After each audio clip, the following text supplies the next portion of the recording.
안녕하세요. 공인중개사 허준혁입니다. 자, 오늘의 제목은 이거예요. 월세 밀리고 잠수탄 임차인의 명도. 이제 과연 어떻게 해야 할까요? 자, 오늘 장기간 월세를 밀리고 심지어 보증금까지 다 까먹은 임차인이 이제 자신의 짐을 치우지 않고 문도 이제 잠겨 있는 경우, 자, 이런 경우에 과연 임대인은 어떻게 조치를 해야 되는지 마냥 기다릴 수만은 없잖아요. 자, 오늘은 그 내용에 대해서 한번 얘기를 해볼 거예요. 자, 이 얘기가 왜 중요하냐면요. 사실 실제로 실무에서 보면 많은 임대인들이 사소하게 생각하고 실수하는 부분들이 있어요. 근데 이 부분들이 나중에는 본인한테 이제 큰 피해로 다가오는 경우가 있거든요. 자, 그래서 오늘 그 부분들을 한번 짚어보려고 합니다. 자, 임대인분들께서 가끔 이제 위에 같은 경우 이렇게 생각하시는 분들이 있어요. 어차피 월세도 다 까먹고 이제 연락도 안 되고 그리고 안에 남아있는 물건도 보니까 별거 없는 것 같아요. 자, 그렇게 생각을 하시고 이제 임대인이 임의대로 임차인의 짐을 처리를 해버리는 경우가 있어요. 자, 이런 행동은 절대로 하시면 안 되는 행동 중에 하나예요. 자, 실제로 이런 거에 관련된 이제 대법원 판례가 있는데요. 뭐냐면 대법원 2007 3월 15일 선고 2006 도 7044 판결인데요. 여기서 뭐라고 이제 판시를 했냐면, 자, 보증금을 다 까먹었다고 해도, 즉 보증금을 다 까먹어서 이제 집을 빼줘야 되는 상황이라고 하더라도 중요한 포인트는 임차인의 주거의 평온은 보호되어야 하기 때문에 라는 문구가 들어가 있어요. 자, 이 문구가 매우 중요한 역할을 하는 건데요. 결국에는 임대인이 마음대로 문을 따고 들어갔다가 임차인이 이것을 가지고 임대인을 이제 고소를 하게 되면 임대인은 주거 침입죄 같은 어떤 형사적 책임을 피할 길이 없어지는 거거든요. 자, 그렇기 때문에 임대인은 임차인이 월세를 아무리 많이 밀렸더라도 절대로 임의대로 그 집의 문을 따고 들어가서 짐을 정리하는 행위를 하면 안 되는 거예요. 자, 그럼 과연 이렇게 월세를 잔뜩 밀리고 연락도 안 되고 이렇게 골치를 아프게 하는 임차인을 과연 그냥 기다리고만 있어야 되는 건지, 처리할 수 있는 방법은 없는 건지 한번 알아보도록 할게요. 자, 일단 임대인은 마음의 준비를 해야 돼요. 임차인이 월세를 밀리기 시작하는 순간부터 이제 월세를 밀리는구나, 앞으로 오면 점점 더 월세가 밀리게 되면 이제 명도를 준비해야 되겠구나 하는 마음의 준비를 일단 하고 계셔야 돼요. 자, 그 이유는 뭐냐면 이제 월세를 밀리고 명도를 하게 되는데, 이 명도라는 것이 시간이 상당히 많이 소요가 되거든요.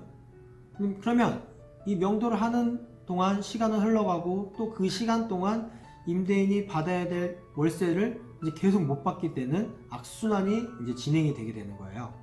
결국 이제 그 액수가, 월세를 밀리는 액수가 이제 보증금을 넘어서게 되는 순간까지 가게 되는 거죠. 자, 이렇게 되면 그때부터는 이제 더 이상 까나갈 보증금이 없기 때문에 받아야 될 월세 수입만큼의 손해가 계속적으로 이제 발생하게 되는 거예요.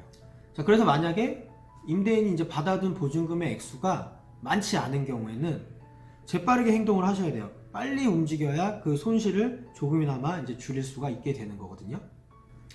자, 그래서 우선 임차인이 월세를 밀리기 시작을 하고 그게 반복이 된다면 계약 해지 통보를 하셔야 돼요. 자, 그런데 만약 위와 같이 임차인이 잠수탄 경우라면 그 계약 해지 통보를 할 수가 없겠죠. 사람이 없으니까. 자, 그리고 명도 소송을 하더라도 그 명도 소송의 소장을 받게끔 할 수가 없잖아요. 그렇죠? 집에 없으니까요. 자, 이때는 최종 주소지를 일단 확인을 하고요. 그리고 그 주소지에 살고 있지 않는다는 이제 불거주 확인서를 이제 작성을 해서 제출을 해야 돼요. 자, 그리고 그 다음에는 이제 공시송달을 신청을 하고 법원에, 그리고 그 공시송달이 받아들여지게 되면 이제 법원 게시판에 2주간 이런 관련된 내용들을 이제 게시하는 방법으로 이제 공시송달이 진행이 되게 됩니다. 자, 이 공시송달이 이제 진행이 되게 되면 실제로 임차인이 뭐 명도 소송의 그 소장이라든지 뭐 계약 해지 통보에 대한 내용이라든지 그거를 임차인이 직접 받지 않았더라도, 자, 이 공시송달이 진행되게 되면 그 내용을 직접 받은 것과 동일한 효과를 이제 갖게 되는 거라고 보시면 될 것 같아요. 자, 그런데 물론 이제 공시송달의 결정이 재판장 직권이란 말이에요. 자, 그렇기 때문에 받아들여지지 않는 경우도 있다고는 합니다. 자, 그런데 위의 내용 같이 저런 불거주 확인서나 뭐 이런 것들이 확실한 내용이 있다면 대부분은 이제 받아들여진다고 합니다. 자, 이렇게 되면 이제 그 다음은 명도 소송에서 이제 승소를 해야 되겠죠. 자, 승소를 하게 되면 그 판결문을 가지고 집행 절차를 이제 진행을 하셔야 돼요. 집행관이 임차인의 남은 물건을 이제 꺼내게 되면 임대인은 또 선량한 관리자의 주의 의무를 가지고 자, 임차인의 물건을 이제 보관을 해줘야 되는데요. 자, 이 경우 이 물건을 뭐 직접 임대인이 다 가지고 있을 수는 없잖아요. 그래서 공탁소에 이제 보관을 할 수도 있고요. 그 보관 비용은 추후에 임차인에게 보관 비용을 청구도 할 수가 있습니다. 하지만 이제 위에 같은 경우에 임차인은 뭐 짐을 찾으러 오는 경우는 거의 없다고 봐야 될 것 같아요. 그렇게 중요한 물건이 있었다면 이제 명도 소송 하기 전에 짐을 빼러 왔겠죠. 올 확률은 거의 없습니다. 자, 그럼 이런 경우에는 또 어떻게 해야 되냐면 일단은 이제 보관이 어려운 경우잖아요. 그렇다고 공탁소에 맡겨서 그 보관 비용이 계속 늘어나는 거를 이제 지켜만 보고 있을 수도 없는 거고요. 자, 이런 경우에는 이제 임대인은 임차인의 물건을 이제 경매로 매각을 할 수가 있어요. 그래서 경매로 매각을 해서 그 매각 대금을 이제 공탁을 할 수가 있는 거예요. 물건을 공탁하는 게 아니라 그 매각한 금전, 그 금전을 이제 공탁을 하는 거죠. 그렇게 되면 나중에 임차인이 와서 이제 그 남은 매각 대금을 이제 찾아갈 수 있게끔 해주는 거죠.